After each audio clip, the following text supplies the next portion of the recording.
بسم اللہ الرحمن الرحیم۔ علم حدیث کے متعلق پچھلے سیشن میں آپ کو عرض کیا تھا، اسی کا تسلسل ہے یہ، اور آج جس موضوع پر ہم بات کر رہے ہیں، علم حدیث کی روشنی میں ہم نقل اور نقل کے مختلف صورتوں پر بات کرنا چاہتے ہیں۔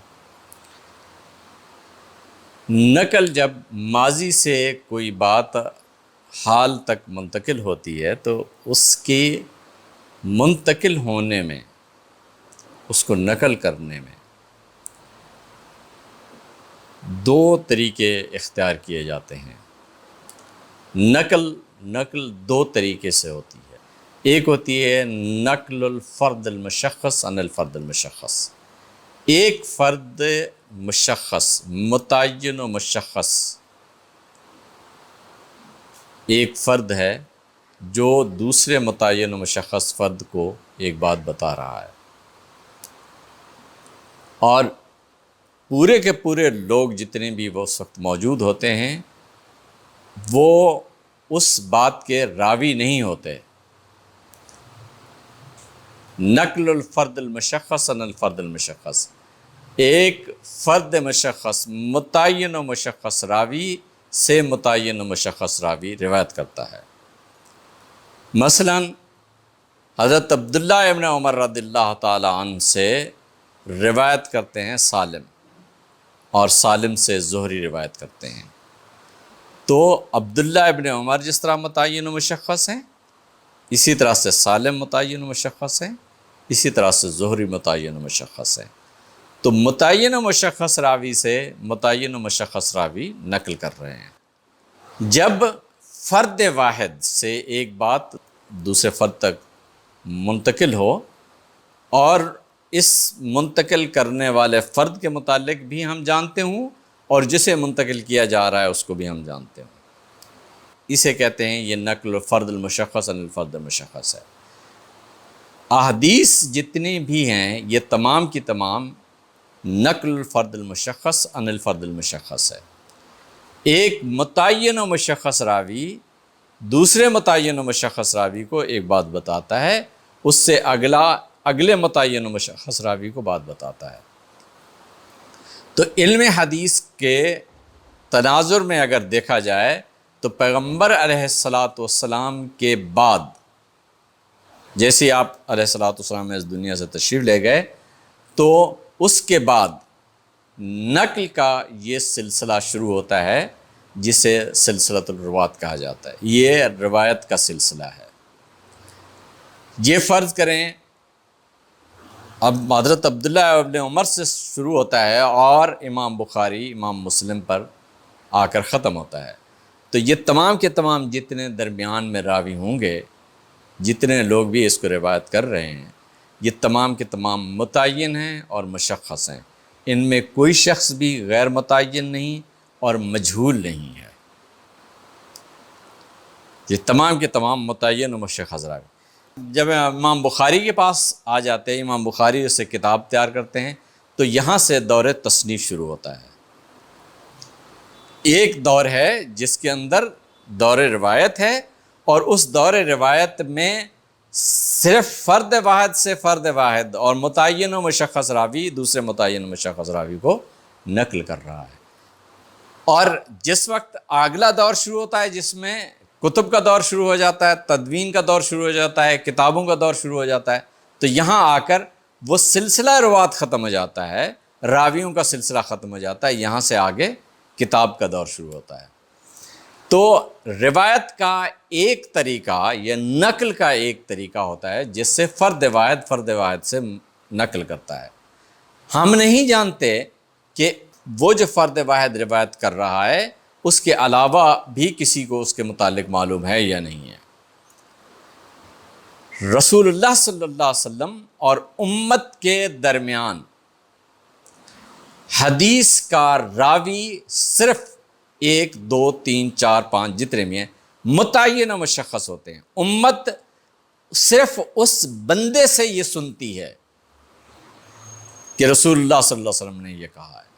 اب اس کے درست ہونے یا نہ ہونے کا انحصار اس راوی پر ہے جس نے یہ روایت کر دی ہے، آپ اس راوی کو غلط نہ کہیں، اسے عادل مانیں، تو بھی اس کے عدل کو، اس کے ضابط ہونے کو اور اس کے سچے ہونے کو، صادق ہونے کو آپ کیا یہ حیثیت دے سکتے ہیں کہ وہ محمد رسول اللہ صلی اللہ علیہ وسلم جتنا سچے ہیں؟ آپ صلی اللہ علیہ وسلم کے سچ کی طرح کا سچ ان کے پاس ہے؟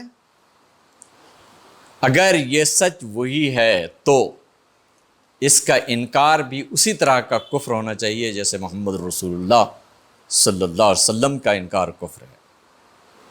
آپ علیہ الصلوۃ والسلام کی بات کا انکار کفر ہے، بے عین ہی اسی طرح اس بندے کی بات کا بھی انکار کفر ہونا چاہیے۔ اگر کوئی غیر نبی اس منصب پر فائز نہیں ہو سکتا تو نقل الفرد المشخص عن الفرد المشخص کی روایت کو آپ کبھی بھی وہ حیثیت نہیں دے سکتے جو محمد رسول اللہ صلی اللہ علیہ وسلم کی بات کو دی جا سکتی ہے۔ آپ اگر اس اصول سے، اس بنیادی بات سے خود کو مستغنی کر لیتے ہیں تو آپ یقین مانیں آپ محمد رسول اللہ صلی اللہ علیہ وسلم پر ایمان لانے سے خود کو مستغنی کر لیتے ہیں۔ آپ نبی اور غیر نبی کے فرق پر ایمان رکھنے سے خود کو مستغنی کر لیتے ہیں۔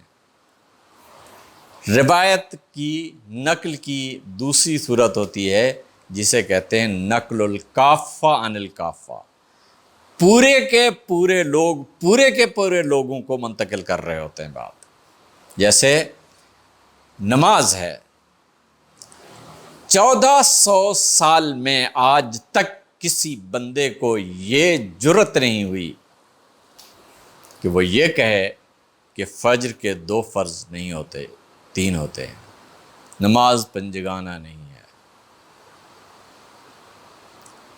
یہ نقل ہے لیکن کسی متعین و مشخص راوی کی مرہون منت نہیں ہے،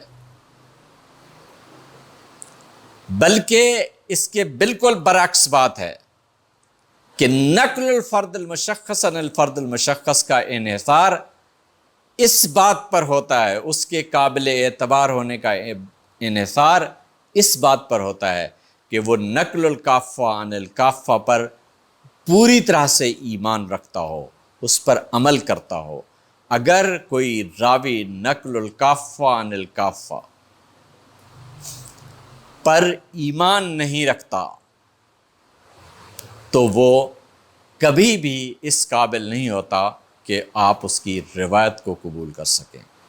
جو شخص نماز ادا نہیں کرتا، جو محمد رسول اللہ صلی اللہ علیہ وسلم کو اللہ کا رسول نہیں مانتا، وہ اگر ایک بات آپ تک روایت کرتا ہے رسول اللہ صلی اللہ علیہ وسلم کے حوالے سے، متعین و مشخص ہے اور یہ کردار بھی اس کا متعین و مشخص ہے، تو آپ اس کی روایت کو قبول نہیں کرتے، بلکہ 1400 سال کی اس پورے عرصے میں مسلمانوں نے کسی ایسے راوی کی روایت قبول نہیں کی جو نقل الکافہ عن الکافہ سے خود کو مستغنی سمجھتا ہو۔ ایسا کبھی نہیں ہوا کہ کوئی شخص اپنے آپ کو نقل الکافہ عن الکافہ سے مستغنی سمجھتا ہو اور وہ حدیث کا راوی بھی بن سکتا ہو۔ تو جو نقل الکافہ عن الکافہ ہے یہ الامہ من حیث الامہ کا مجمع علیہ ہے، الامہ من حیث الامہ کا مجمع علیہ ہے۔ پوری امت کو ایک کام منتقل کر رہی ہے، اس میں کوئی ایک فرد ایسا نہیں ہے جو غیر نبی ہو اور وہ جو چیز بیان کر رہا ہے وہ اس کے انکار سے ختم ہو سکتی ہو، اس کے انکار سے اس کے وجود کا انکار مستلزم ہو، ایسا کبھی نہیں ہوتا۔ لہذا جو نقل کا اصول ہے اسے ضرور پیش نظر رکھنا چاہیے۔ ایک نقل الفرد المشخص عن الفرد المشخص ہے، یہ حدیث ہے، اور دوسری نقل الکافہ عن الکافہ ہے جو کتاب و سنت ہے۔ کتاب اللہ کی کتاب ہے جو رسول اللہ صلی اللہ علیہ وسلم سے ہم تک منتقل ہوئی۔ ہم نے بہت سارے جاہلوں کو، جہلا کو دیکھا ہے جو نماز کے متعلق جو حج، روزہ اور زکوٰۃ کے متعلق بھی یہ سوال اٹھانے کو ایک علمی کارنامہ سمجھتے ہیں، انہیں یہ پتہ ہی نہیں ہے، اور لیکن وہ قرآن مجید ہونے پر اصرار کرتے ہیں، انہیں یہ علم ہی نہیں ہے کہ قرآن مجید نقل الکافہ عن الکافہ ہے، اور نماز، روزہ، حج، زکوٰۃ بھی نقل الکافہ عن الکافہ ہے۔ تو اس لیے علم حدیث کے تناظر میں اگر آپ اپنی بات کو سمجھنا یا سمجھانا چاہتے ہیں تو ان دو طرح کی روایتوں کو ایک دوسرے سے الگ رکھیں۔ ایک نقل الفرد المشخص عن الفرد المشخص ہے، دوسری نقل الکافہ عن الکافہ ہے، اور ان دونوں کے درمیان جو امتیاز ہے وہ بہت بنیادی ہے، اور ہمارے دین کی پوری اساس اسی پہ کھڑی ہے۔ السلام علیکم ورحمۃ اللہ۔